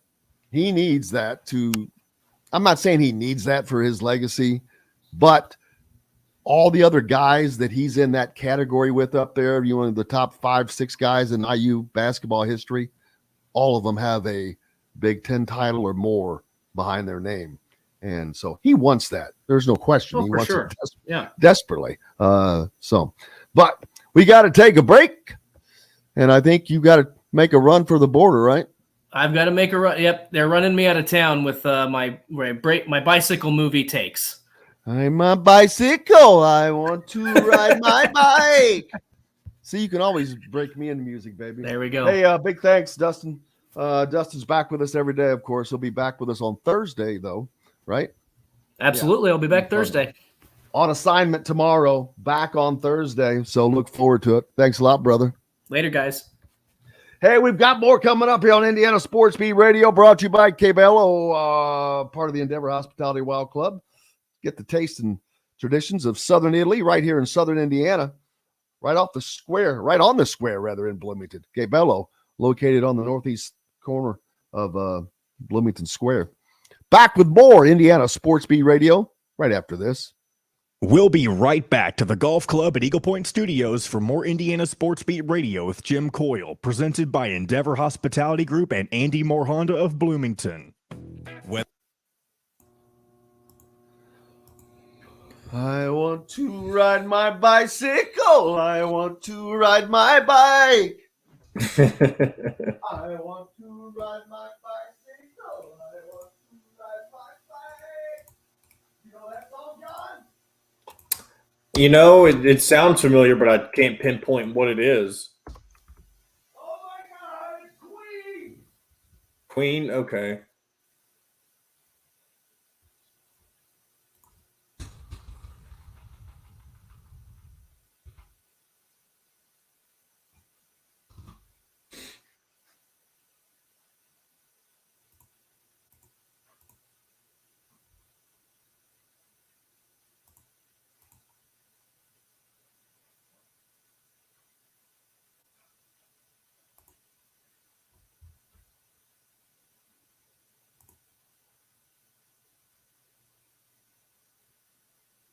You have any clips? Do not, but you just talk with me. We only got a few minutes. You only ever ask when I don't have them, and it kind of aggravates me. Because whenever I do have them, you don't use them.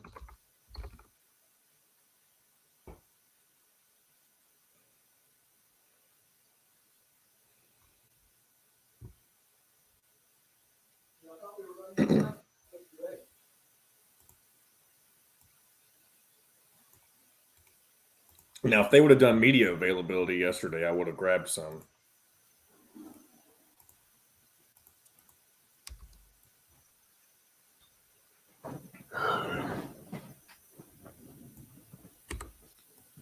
Funky monks are on the run.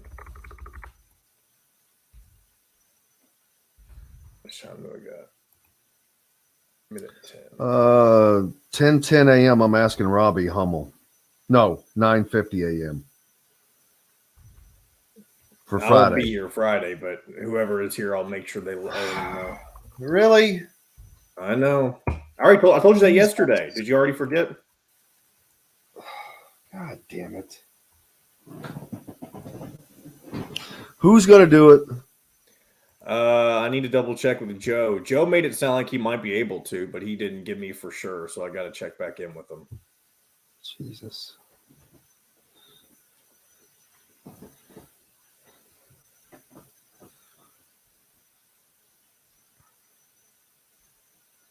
All right, here we go. With their love of Southern eateries, with quality, local, and organic food as their main focus, Southern Stone strives to always provide their guests with an exceptional dining experience. With weekly specials, quick, attentive service, Southern Stone Restaurant provides delicious, 5-star comfort food with a Southern charm at 2-star prices. Southern Stone Restaurant is part of Endeavor Hospitality's Wow Club. This segment is brought to you by Reynolds Family Dentistry in Sellersburg.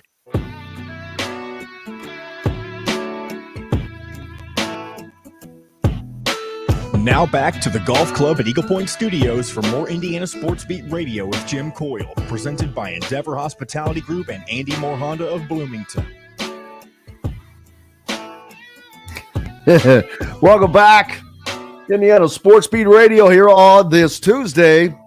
Brought to you by our good friends from Reynolds Family Dentistry. If you're down in the southern Indiana area near Sellersburg, you need that championship smile, go see our friend Dr. J.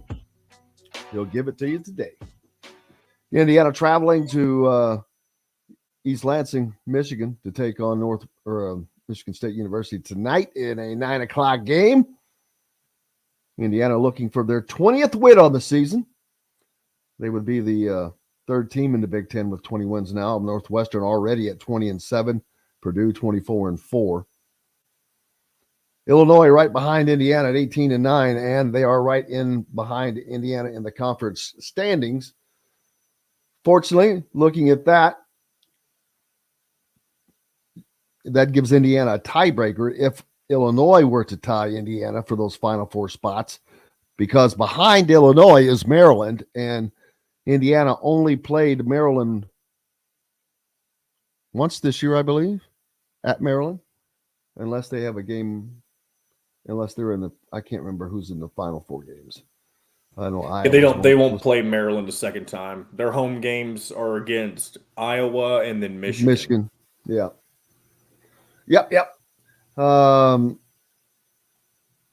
So yeah, that would give Maryland the tiebreaker. So Illinois both 9-7 in conference play right now, both 18-9 overall, as is Iowa and Rutgers and Michigan. 1, 2, 3, 4, 5. Yeah, 5 5 squads tied for 4th, 5th, 6th, 7th, 8th. So they're tied for those spots. Michigan would have to go on an unbelievable tear to make the tournament.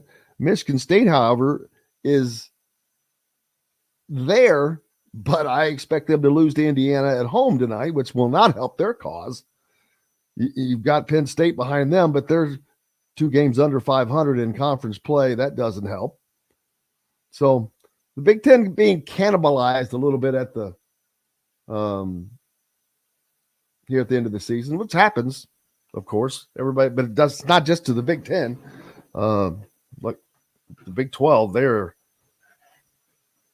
they've been something to watch. As a matter of fact, what are all the games on tonight? Besides Indiana, what's the appetizer leading up to the Hoosiers? I had that pulled up earlier. I'm looking at it for you here. First, speaking of which, last night you mentioned the Big 12. Kansas took on number 24 TCU, beat them by 5. But tonight, in the top 25, Villanova takes on number 16 Xavier. Yeah, in the that's Big one 12, to watch. number 9 Baylor takes on number 14 Kansas State. Who are some other games of interest? None other in the Big 10 that feature top 25 teams, but plenty of other. top Tennessee, 25 matchups. Tennessee at Texas A&M. Texas A&M 20-7, as is Tennessee. So A&M a little surprising this year. Miami, one of the only ACC teams ranked in the top 30 of the net, even though they're 20-25. They're in a game tonight. Marquette and Creighton. There's a game to watch. 21-6 Marquette at Creighton. It's on Fox Sports 1. Of course, that's at 8:30, so that would interfere with the Indiana game on ESPN at 9. Here's the thing about these 9 o'clock games. I know we always complain about them.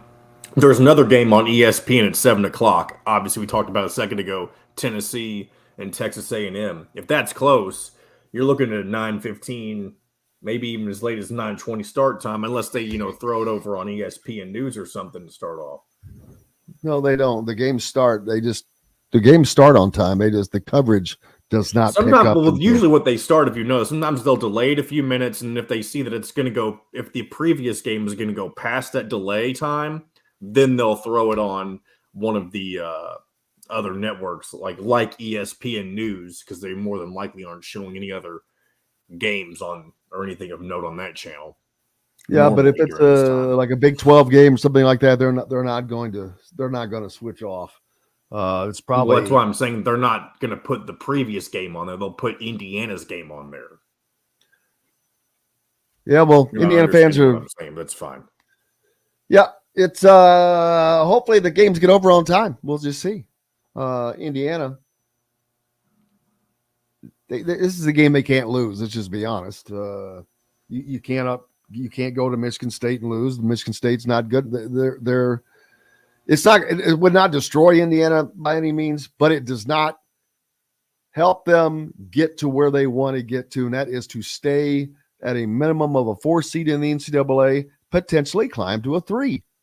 I don't think that I was looking at yesterday. I don't think that they could get a lot higher than that.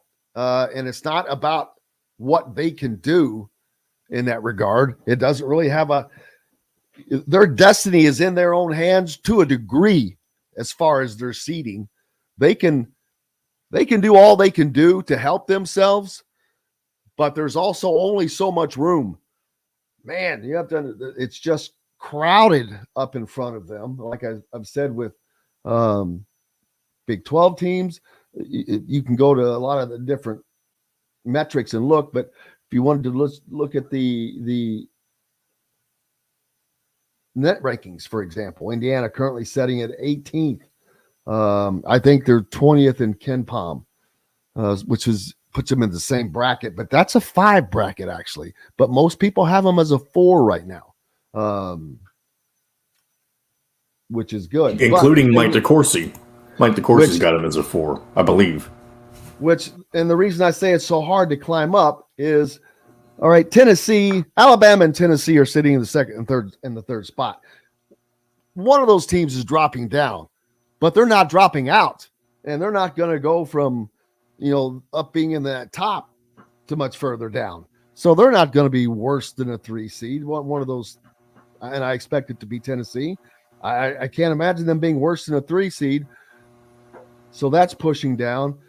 You've got, Kansas, St. Mary. Now, see, St. Mary's is another team I think that it's kind of like Houston this morning with Mike DeCourcy talking about Houston. We don't know how good they really are. Houston has 4 quad 1 wins. They've only played 5 quad 1 games. And the one they lost, they got throttled in. Let me give you an example. Let me pull Kansas up now. Okay. Do you know how many quad 1 games Kansas has played? I bet it's double digits. 19. Oh my gosh, yeah, it's way past double digits. They're 14-5 in quad 1 games. So that's just one example. But you can quickly, because look at Houston, who they're playing is different. That doesn't mean they're not good. They haven't been tested. They haven't been tested like a team like Kansas has, like a team like Indiana has been, like a team like Purdue has been. None of these teams that play in these bigger conferences, that's the one thing they get the advantage over these other teams is they're battle tested. And it makes a difference.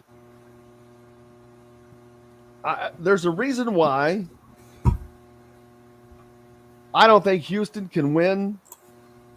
Well, I don't think they will win the national championship. Let's hope they don't. But I'd rather see a Big Ten team win. I want to see Indiana get matched up in Houston's bracket. I think that'd be something. I want to see him face Kelvin Sampson. Do you? Do I not? With this team?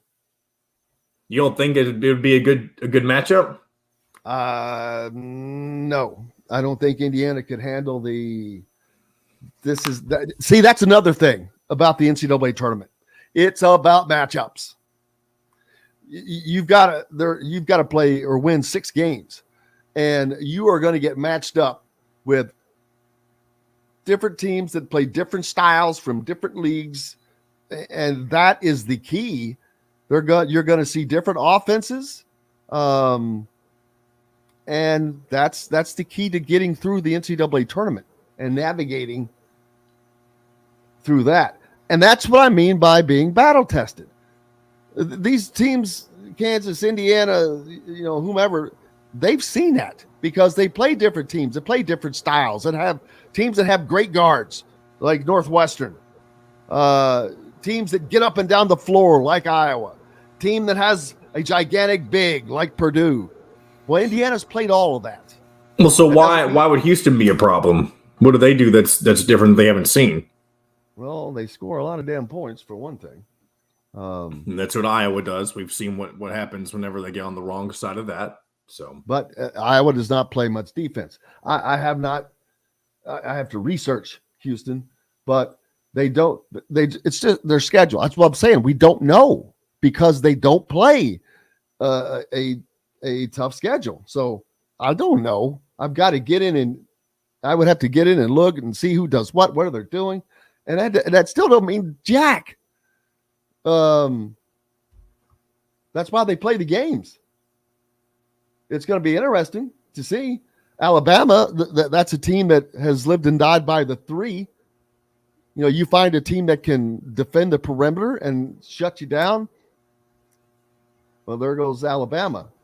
But we'll certainly find, and the SEC is it's not that strong. It's okay, but you've got Alabama and Tennessee, and then it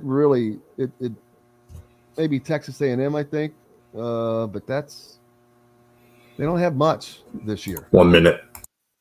So, hey, looking forward to getting back doing it again tomorrow. Don't forget tonight, of course, Indiana has a game tonight at 9:00 on ESPN. So big thanks to Jay Bilas, who will be doing that game for ESPN. Thanks a lot for joining us again here on the program. As always, he has always been a great friend of the show. We appreciate him immensely. Big thanks to Dustin Schutte, of course, as well, and Mike DeCourcy, the Hall of Famer. Fun having those guys together. Chronic returns next week. And we're back tomorrow to do this again. Rick Bozich, Bob Kravitz, Cal Nedrip, and myself will all be back. Until then, and we cannot forget about you. Without you, we've got no reason to be here. So we're back tomorrow. And until then, I'm Jim Coyle. I will see you on the radio.